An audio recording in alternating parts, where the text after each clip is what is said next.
friends, Amy here from Ramy Vines and Homestead Times. Welcome back. We have so many projects going on this weekend. I'm gonna just kind of go over them all a little bit, and then I'll be taking pictures throughout the day and update y'all on how things are going. It's a gorgeous day in Central Texas today. The breeze is just right. The sun is sunny. I love it when the sun is sunny.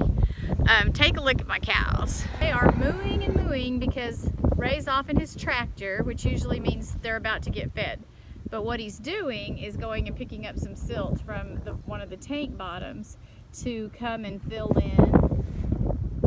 Go real slow so you don't get dizzy.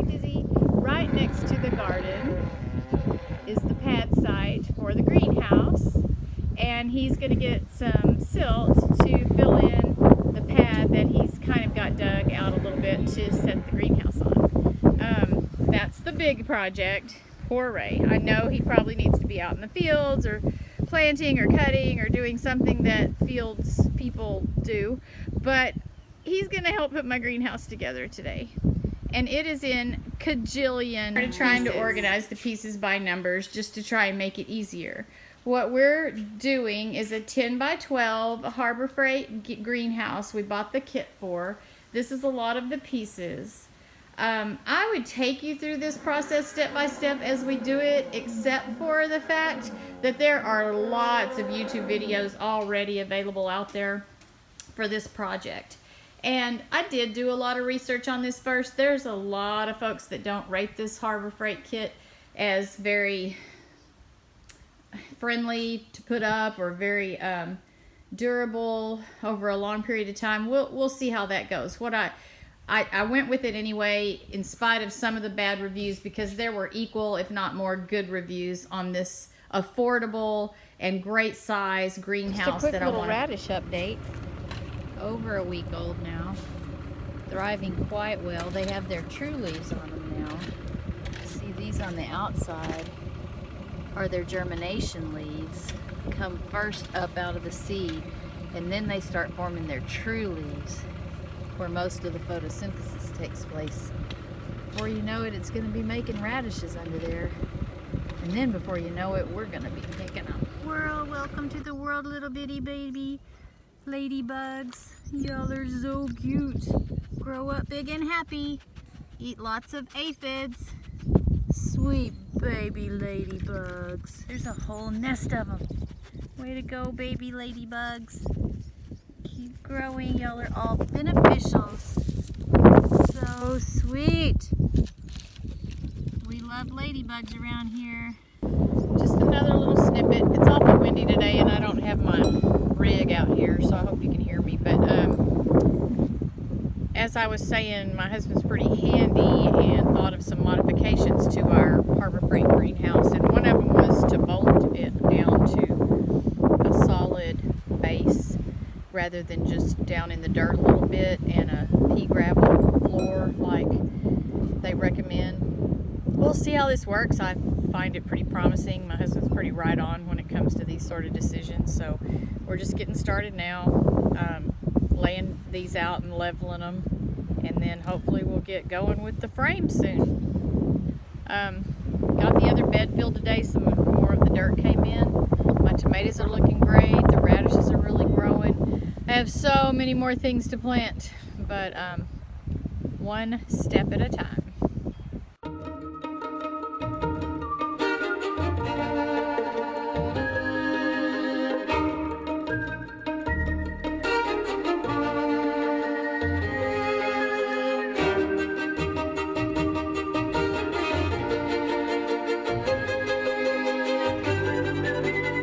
Hi friends, let's take a walk out to the garden on this beautiful morning. It's cloud covered again, and it's pretty windy. I hope you can hear okay. Make sure my microphone with the fuzzy thing on is on. So I sort of got started on planting yesterday. I don't know if you could actually call it got started or not, but I did do some work out here. Mostly we were working on the frame of the greenhouse, but I did want to get started. I got the dirt in. It's the organic topsoil with the mushroom compost base and a topsoil mixture that obviously has some peat in it. But I did, let me get you turned around here. But I did get the beds filled, and like I said, the substrate of them is the organic topsoil that you saw me get the other day. But as a dressing, before I plant anything, I'm putting my super soil on top. A good 4 to 6 inches of super soil that I do incorporate in a little. I especially want to do this for my direct sow plants, the plants that I put in directly, you know, seed straight into the ground and allow to germinate right there in the ground. Now, I had been working on some giant sunflowers inside that I had planted for about 3 weeks now, and they're still tiny little plants. I think they're going to do better now that I have them out here in the garden. But I did get them planted yesterday from their little seed starts that I did. And the biggest reason that I'm growing, I put one up there in the bed, and then just to make it look cute and have, you know, 2 that are going to be a little bit shorter because they're down in the ground and 1 above. We'll see how that looks later, if that was a good idea or not. But I did that on both beds. And the biggest reason that I'm planting these are for my chickens and my ducks and geese. They're going to love the sunflower seeds that these produce. Of course, I can use them too. I'd roast them and munch on them. But mostly I just did it to be able to take a treat out to the chickens and ducks and geese when I go to visit them. It's the only thing that I have planted, other than the fact that I did get some, you know, the dressing done on this end. You can tell the difference. This is the end with the super soil. The white smattering is the perlite and vermiculite mix, and then the rest of it's just the topsoil. So I still need to dress the rest of it. Some of the reason that I haven't actually planted yet is I'm going to put the cow panel trellises up, and I want those up before I actually start planting. The biggest reason I wanted to come show you this area out here is because we're going to mix some super soil today. I want you to see how I mix my super soil. This is me on a pile of dirt, on my beautiful, beautiful dirt. One thing about this dirt, as nutritious as it is, it doesn't have all the things in it that a plant needs to thrive and grow and make delicious fruit. So I'm going to mix up some super soil. My super soil is a recipe that I've gathered from watching many YouTube videos and reading things online about all the things that plants need and getting all the proportions right. There's all different ways to mix this. I'm not saying my way's the right way. My way's just one of the ways, and I've had good luck with it. So I did start with about 8 cubic feet of a substrate. What I'm using today is what I had delivered to put in my beds. This is the mushroom compost topsoil mix. I also had a couple of bags around of just some potting soil, just everyday potting soil, bags of it from a box store, the big stores. But I was just kind of trying to get rid of that because I have like all this soil now, and in my super soil mix I just needed a good substrate. I know I use that word a lot, but it's to me it's like it's the dirt, it's the stuff it's going to grow in, but I want to activate it. I want to give it all the good nutrients that it needs, and that's what all of this here is for. So I'm going to go over this with you, and then we'll get to mixing. So to my approximately 8 cubic feet of dirt, I'm going to add 3 cups of lime. This is pelleted lime. It's not very expensive. It's pelleted so that it releases slowly over time. It's this bag right here. It's just called pelleted lawn lime. And what it does is helps correct and keep stable the pH of your soil. So we're just going to pour that lime on top right now. Pelleted lime, 3 cups.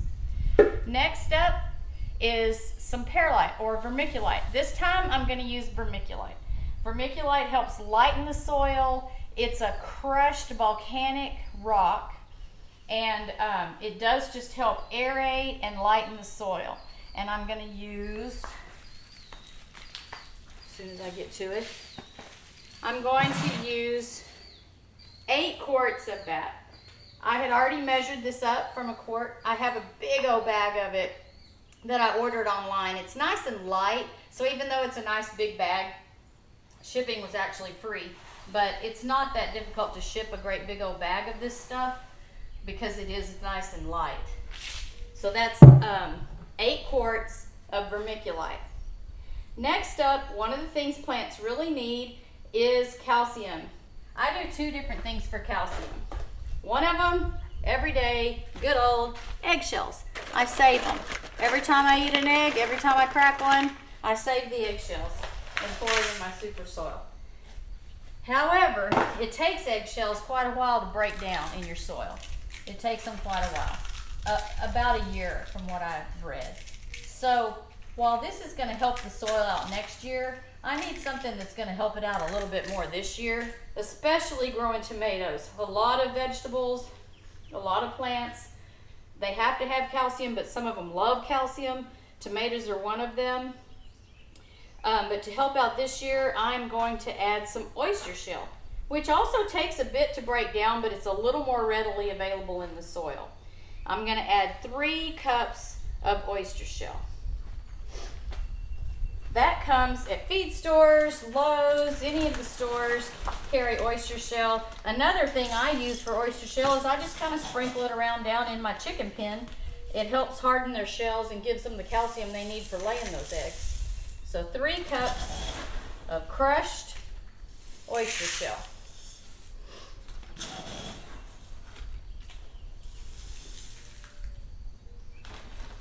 All right, that takes care of the calcium.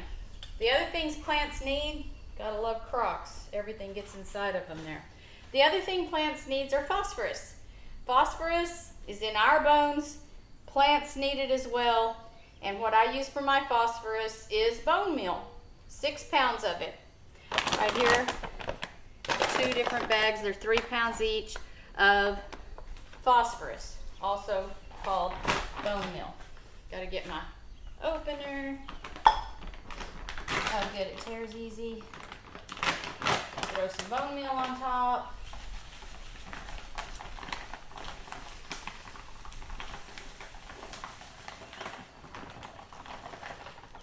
Again, remember this is all ingredients that'll fit for about 8 cubic feet of dirt. And I say about because I just went out to the garden and dug this up from the pile that they left for me to fill up my beds, and I kind of know about how much 8 cubic feet is just from having bought bags for so long.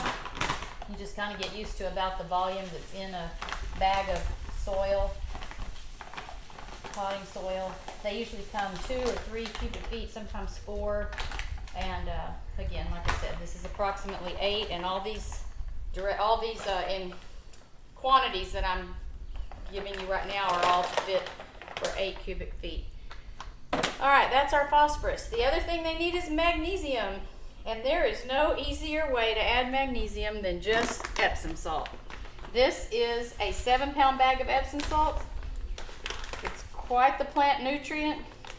Plants need this stuff just like we do. Magnesium. Pouring on top.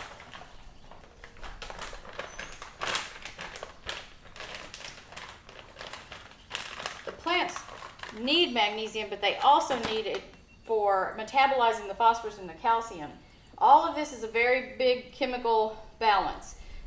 You need magnesium, you need phosphorus, you need magnesium so the phosphorus and calcium can go in, and you also need nitrogen. I think everyone knows that. Plants need nitrogen. That's what Miracle-Gro is all about, but I'm going to add it a little bit more naturally than Miracle-Gro, and I'm going to add blood meal. Blood meal is pretty much pure nitrogen, and for this amount of soil, we're going to add 3 pounds of blood meal.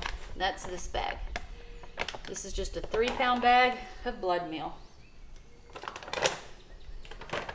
It looks good and rich, it smells good and rich, and it's going to really activate our soil with the nitrogen that it needs. Okay, we're almost there. The only other thing that I haven't added yet, and this is going to seem really weird because it did to me, but I found it to be true and I've read it to be true. Plants need boron. Boron is a cell wall integrity ingredient.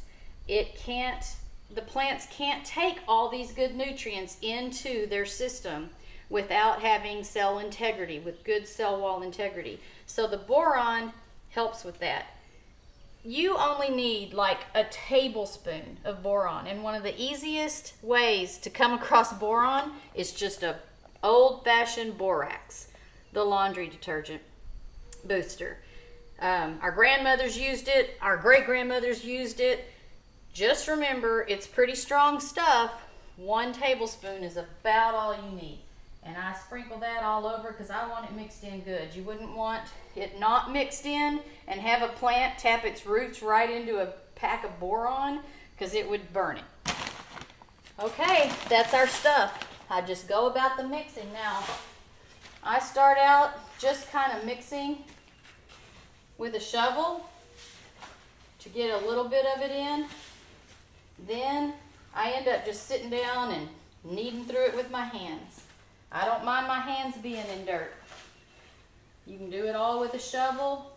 And some of the beauty of doing it on a tarp here, like I have, I'm doing all this on a 10 by 12 tarp, is because you can just go along, pick up the edges, and just roll it over back and forth and get it mixed even more. Now my husband, being the industrious person that he is getting we have a cement mixer on our place from various projects that we've needed cement for. And we went and got the cement mixer out to do this with the last super soil mix I made. And some dirt daubers had found their way into the motor of the cement mixer. So he took it all apart and ordered a couple of parts. And when those parts come in, we're going to have that cement mixer up and running, and that makes this job quite a bit quicker, and just mixes it better. You put in whatever the cement mixer will hold once you've got your mixture like this going, and just start mixing up, and it's a better, easier way to mix. But I've been mixing super soil by hand and by shovel many a times, so I happen to know this works. The cement mixer is just going to make the job easier, but those parts aren't in yet. Okay, so before y'all hear how out of shape I am and me breathing hard doing this, I'm going to turn off that video and get back with you once this is all mixed. Thanks for watching.